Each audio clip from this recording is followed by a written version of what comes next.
வாழ்வோம் வாழ்விப்போம். இது இறைவாக்கு. இறைவனிடமிருந்து தன் அடியார்களுக்கு வழங்க பெறும் அருள் அமுதம். ஒன்றாம் அருள் அமுதம். வாசம் வாக்கு ஒன்று. நான் உங்கள் மத்தியில் வாசம் செய்கிறேன். அன்பு கண்களை கொண்டு என்னை தரிசியுங்கள்.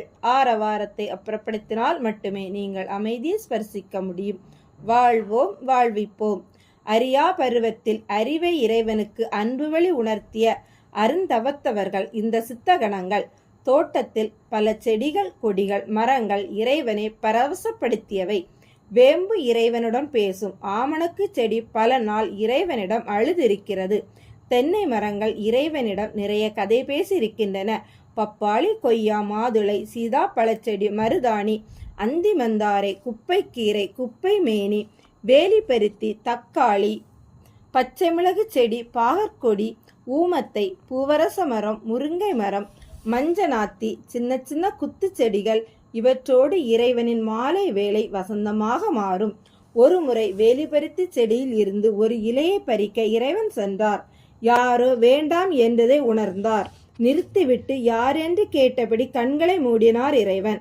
காலங்கி சாமி என்று வேப்ப மரம் பேசியது. இதுவரை பேசி இருக்கிறது, ஆனால் அடையாளப்படுத்தவில்லை. வேப்ப மரம் காலங்கியா என்றார் இறைவன். உங்களுக்காக இந்த தோட்டத்தில் சுற்றி வருகிறேன்.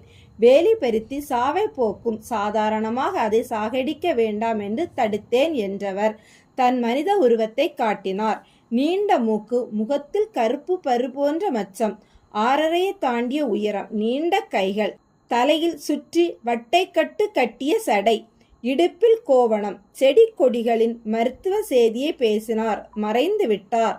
யார் காலங்கி என்று இறைவன் தோண்டி பார்க்கவில்லை. ஆனால் சில நாட்களிலே பக்கத்து வீட்டு கோழி சாகிற நிலைக்கு சென்றது. இறைவனுக்கு வேலிப்பருத்தி ஞாபகம். அம்மாவிடம் கூறினார். ஆமா, இதை அரைத்து கொடுப்பார்கள் என்றார். 2 இலைகளை பறித்து இறைவனே அரைத்து கொடுத்தார். கோழி பிழைத்து விட்டது.